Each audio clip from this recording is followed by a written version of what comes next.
Hello, thank you very much for watching Army Shakil 5858. I am Ame Budnam. I am thankful to all news resources. Following news have been reported by American, European, Canadian, African, Asian, Australian channels and AP, AFP and Reuters news agencies. Now the headlines. Israeli attack on Beirut kill Hamas leader Nasrallah. Hurricane Helene killed at least 54 people in southeast USA. Trouble in UK political parties. Flood in Nepal killed 100 people. Russian attack on Ukraine. Far-right party in Austria. Royal Commission in Australia. Sudan civil war. Now please watch the channels.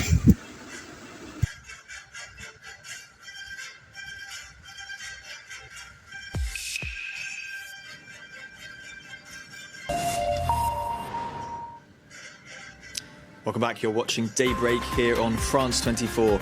My name's Peter O'Brien and today, of course, we'll be focusing on Lebanon. Hezbollah confirms its leader Hassan Nasrallah was killed in an Israeli airstrike on Friday, leaving the Middle East bracing for what comes next. Protesters turn out to mourn Nasrallah across Lebanon, the Palestinian territories, Iraq and Iran, while Israel welcomes the death of the man who's been their top target for decades. And Israel continues to strike dozens of Hezbollah targets overnight, while Lebanon says 1 million of its people have been displaced in the last 2 weeks.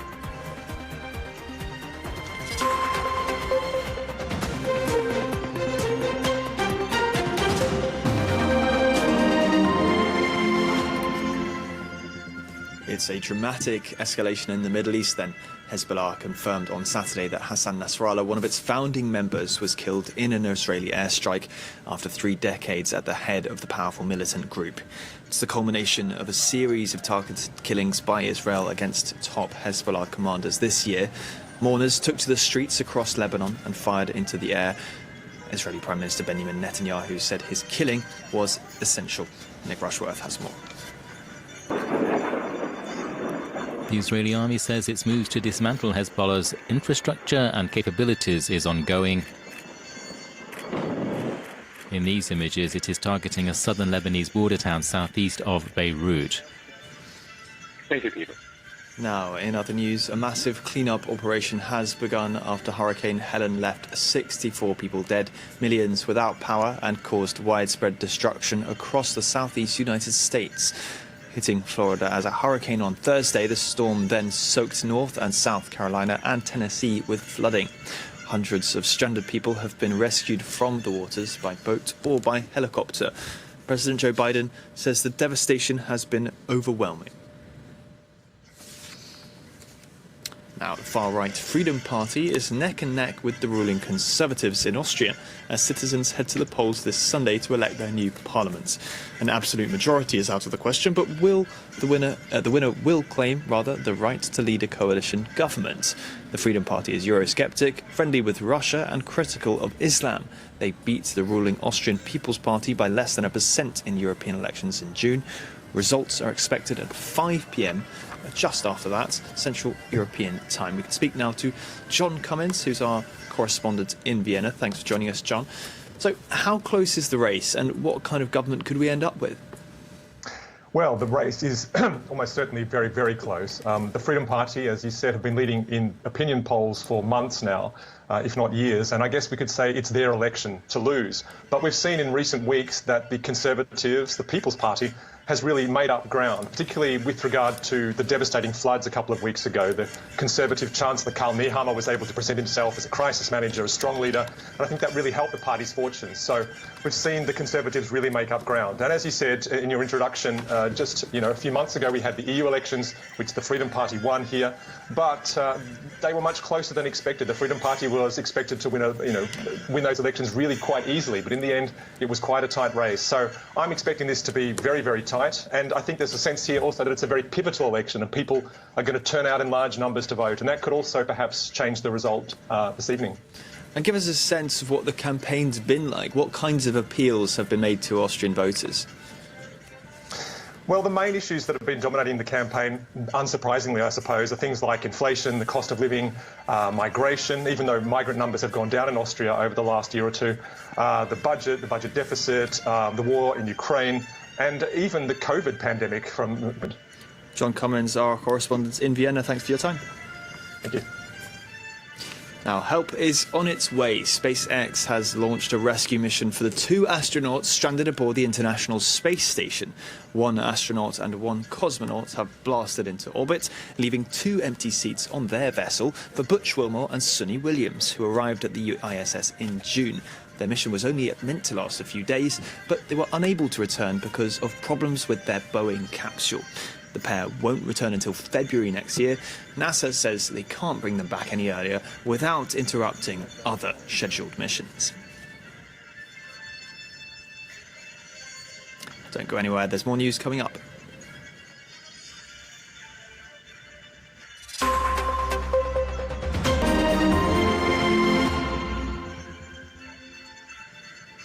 Now, towering Montmartre is one of the iconic places in Paris, but 100 years ago it wasn't even part of Paris.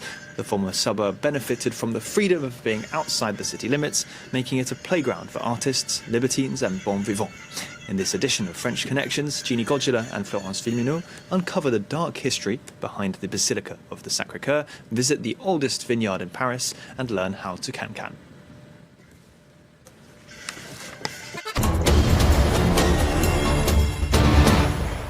17 people, including 15 women, were killed in 2 mass shootings in a rural town in South Africa, police confirmed on Saturday. Authorities are actively searching for the suspects responsible for the attacks. The victims include 15 women and 2 men, with 1 other person critically injured and receiving treatment in the hospital, according to officials.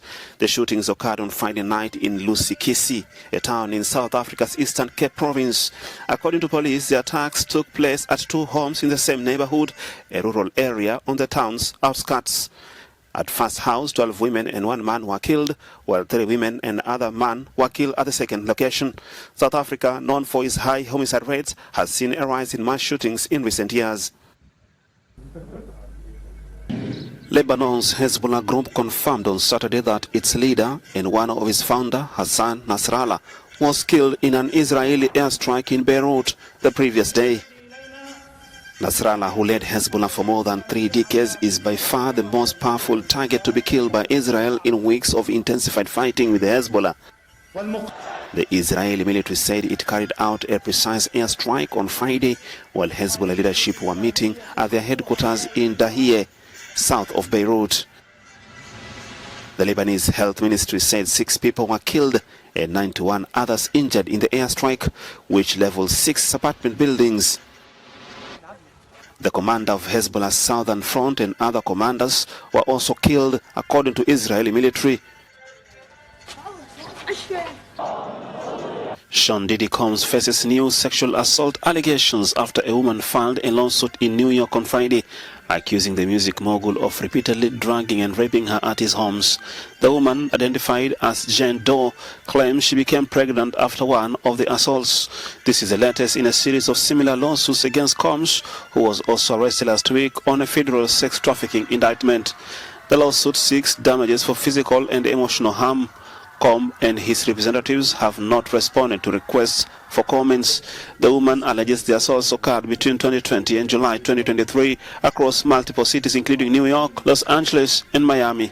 The woman claims she was forced to take drugs, possibly including ketamine, during a July 2022 encounter at his Los Angeles home, accusing her to black out. She accuses Diddy of forcing her to have an abortion once he discovered that she was pregnant. UN Women sounding the alarm about the hardships faced by women and girls in war-torn Sudan. The organisation states that the fighting has increased the risk of sexual violence faced by women and that there are mounting reports of conflict-related sexual violence and abuse. According to the organisation, the number of those requiring gender-based violence services has risen by 100%, and a majority of these cases involve women. This as the humanitarian situation grows increasingly dire on the ground, with women and girls the hardest hit. UN Women notes that 64% of female-headed households are grappling with food insecurity, in comparison to 48% of male-headed households across 10 states. Another troubling figure, more than 160,000 women in the country are pregnant and will likely have to give birth without adequate services.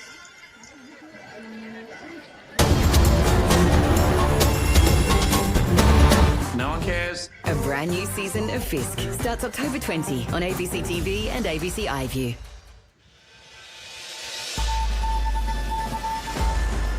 Today, the Middle East braces for Hezbollah's response after Israel's killing of Hassan Nasrallah.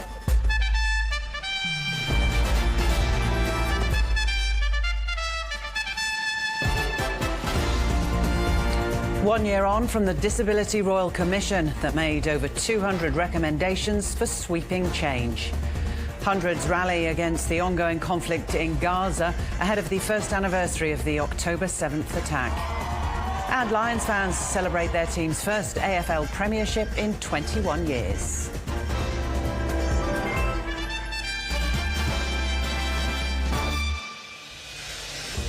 Hello, welcome to ABC News. I'm Lorna Dunkley. US President Joe Biden says it is time for a ceasefire between Israel and the Lebanese militant group Hezbollah following the death of the group's leader. Hezbollah confirmed Hassan Nasrallah was killed in an Israeli airstrike on the group's headquarters in southern Beirut. The group, which Australia designates as a terrorist organisation, has vowed to continue confronting the enemy, with hostilities threatening to escalate into a broader regional conflict. Catherine Diss has the latest from Jerusalem. The situation on the ground is tense. We have seen rocket fire flowing thick and fast across the border from both sides of this conflict. The embassy in Beirut to leave. Jade McMillan there. Well, rallies are taking place around the country protesting the ongoing Gaza war ahead of the one-year anniversary of the start of hostilities there. Brianna Parkins is live from one of the rallies in Sydney. Hi, Brianna. What's going on there? Behind us, as you can see, there are drums, there are flags. It is a peaceful protest, but it is a passionate one. Demonstrators here have turned out today to mark the approaching one-year anniversary of the hostilities in the Gaza region, marking those October 7 attacks on...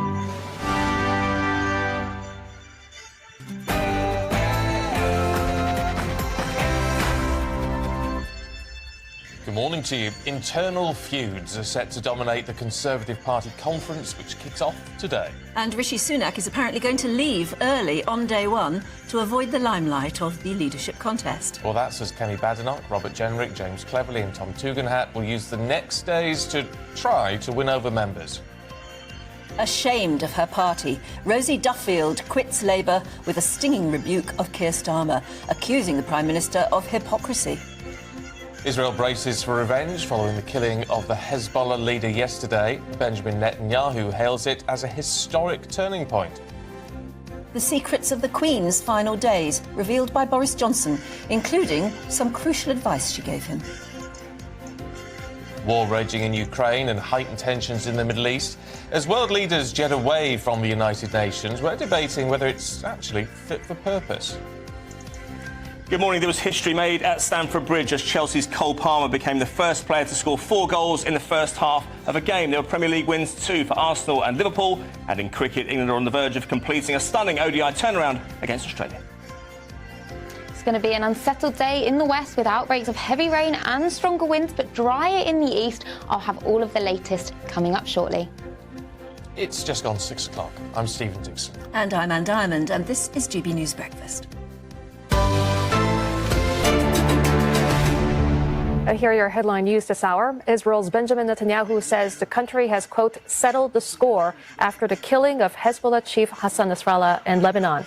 Iran vows to retribution as it calls for a United Nations Security Council meeting over the strike.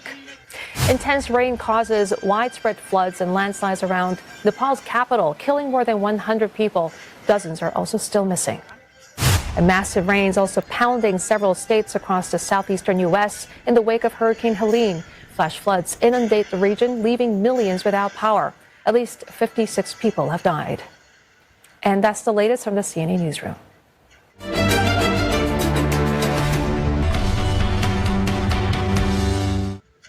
This is Asia Now. It's 12 p.m. in Singapore and Hong Kong, 9:30 in New Delhi, and 11 o'clock in Jakarta. I'm Julie Yu at this hour. Israel's Benjamin Netanyahu says the country has, quote, settled the score after the killing of Hezbollah chief Hassan Nasrallah in Lebanon. The prime minister has described the assassination of the influential leader as a historic turning point. And intense rain causing widespread floods around Nepal's capital, killing at least 66 people. Dozens more are missing. Massive rains also pounding several states across the southeastern U.S. in the wake of Hurricane Helene. Flash floods inundate the region, leaving millions without power. At least 56 people have died.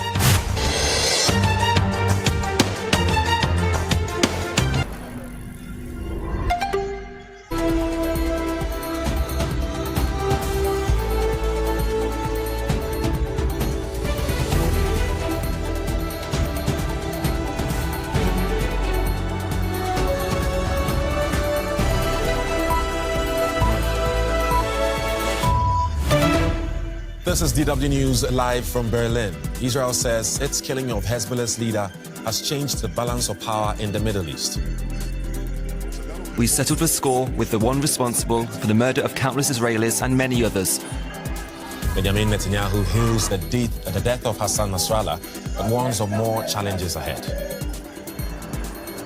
And as the United States calls for a ceasefire in Lebanon, Israel keeps up its bombardment of what it says are Hezbollah targets.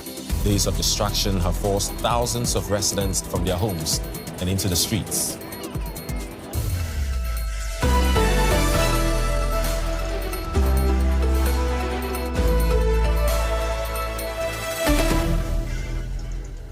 I am Eddie Micah Jr., and you are welcome to the program. Israel's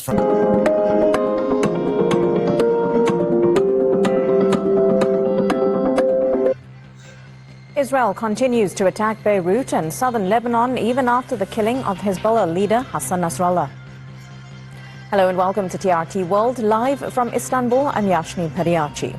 Also ahead, there have been protests across the region and Iran wants an emergency meeting of the UN Security Council. This as the Israeli military continues relentless attacks across Gaza, killing 52 Palestinians in the last 24 hours. And massive floods and landslides kill more than 100 people in Nepal. Dozens more are missing.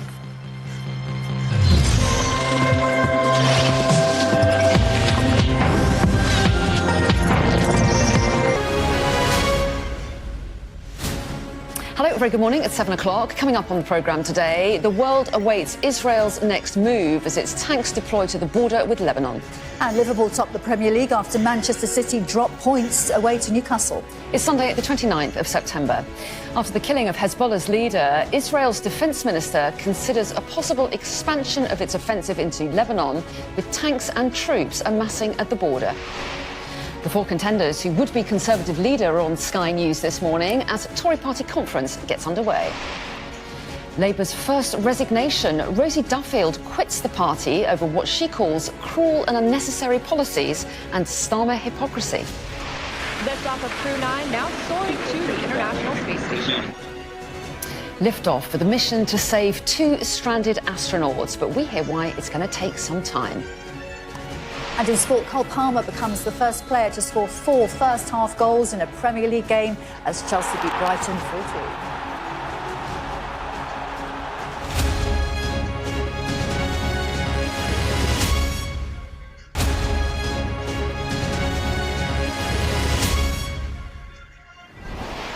Hello, very good morning. Thanks for joining us here on The Break.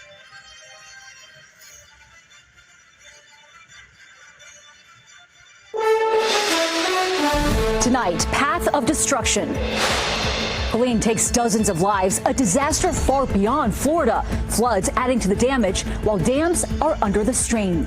I'm Jason Allen in Keaton Beach, where there are more floors or entire homes gone than there are left. I'm Dave Malkoff in Atlanta, where a neighborhood roadway has collapsed into the sinkhole here. We also talked to a woman who woke up floating in her bed in Helene's floodwaters. The system now moving into the northeast while the west heats up. We'll have the forecast.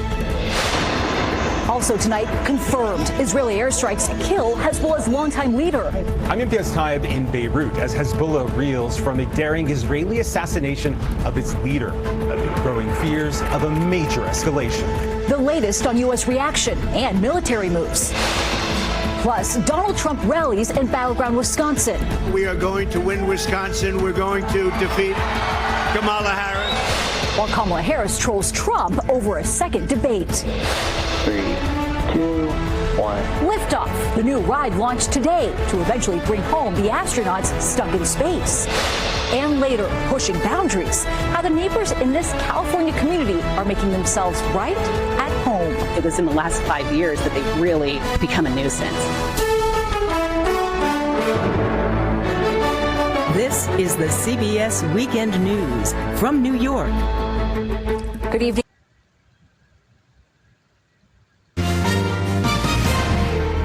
On this Saturday night, the death of Hezbollah's leader and a force in the Middle East. A significant blow to the militant group, raising fears of escalating tensions. Well, does it signal that we're heading into something that's even more dangerous? As Iran's supreme leader vows retaliation. Helene wreaks havoc. It's heartbreaking. Everybody lost so much. Devastation looms as the post-tropical storm leaves a trail of destruction, flooding, and heartache across the southeast U.S. Diabetes judgment. The new research showing Canadians with the disease face stigma, complicating their health management. Awareness through art. I think recognition is really important. The CFL logo shining a light on community and unity. Global National, reporting tonight, Nitu Garcha. Good evening and thanks for joining us. There is a major development in the intensifying conflict in the Middle East. Hezbollah has confirmed its longtime leader Hassan Nasrallah has been assassinated. It's a huge blow to the militant group. Over the last 3 decades, Nasrallah transformed Hezbollah into a powerful paramilitary and political force in the Middle East. He was targeted. Tonight, we're tracking 2 major breaking news stories. The death toll rising across 5 states as the remnants of Hurricane Helene leave behind catastrophic damage. And Israel killing the leader of the terror group Hezbollah. The world on edge about a wider war erupting. In the U.S., parts of North Carolina underwater. The city of Asheville submerged. Houses literally floating away. Mudslides burying roads. Residents now kayaking through streets. And new details on this hospital's risky evacuation. The patients airlifted out as floodwaters closed in. I was very concerned that we was going to lose the hospital. Millions without power across the region. Residents desperate for food, water, and gas. In Florida, neighborhoods decimated. Barrier islands cut off. Our reporter is there. They don't even have access to clean drinking water, and they don't know when they will again. Also breaking, the Hezbollah leader killed in an Israeli airstrike. The terror chief behind countless attacks on Israelis and Americans. Outrage in the streets of Lebanon. Iran calling for revenge. Will Israel launch a ground assault inside Lebanon next? Plus, the rescue mission to space. The SpaceX rocket ship blasting off to bring those 2 stranded astronauts back home. This is NBC Nightly News with Jose Diaz-Balart. Good evening. Oh, girl, my next guest, celebrating her milestone birthday this week. And being the good son that I am, I decided to book her on the show because it is way cheaper than getting her a gift. The magnificent Marianne Faila is back on Saturday night, and the crowd gets nuts. Now, of course, we can't ask how old you are because it's not polite to do to a woman. How much do you weigh, sweetheart?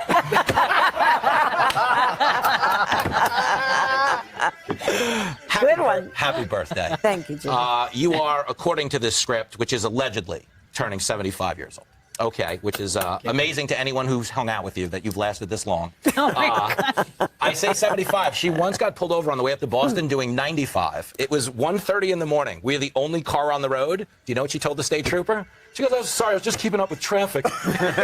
He goes, "You were keeping up with traffic?" There was an airplane overhead, right? Trying to keep up with the airplane. Like, you know, the Concorde's on its way to England right now. I was doing my best to keep up in my Honda.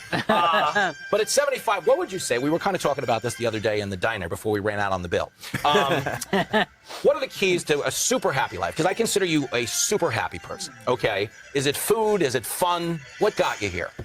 Family. You'd say family? Absolutely. Whose? I love my family. Your family? I know your family. My family. Most of them can't get past security to be here. I'm kidding, but you say it is. There is something to be said. It's called family privilege. Yeah. For all the things people talk about. If you actually came from a good, supportive house where people, you know, knew how to have fun and were empathetic and taught you a work ethic, you are ahead of the game. Would you not say, as a professor, family privilege is a thing? Well, there's that, and then there's good moms who feed their family every week. And as I understand it, that's kind of one of your That's deals. not a feeding, though. That's like hazing a sumo. Okay.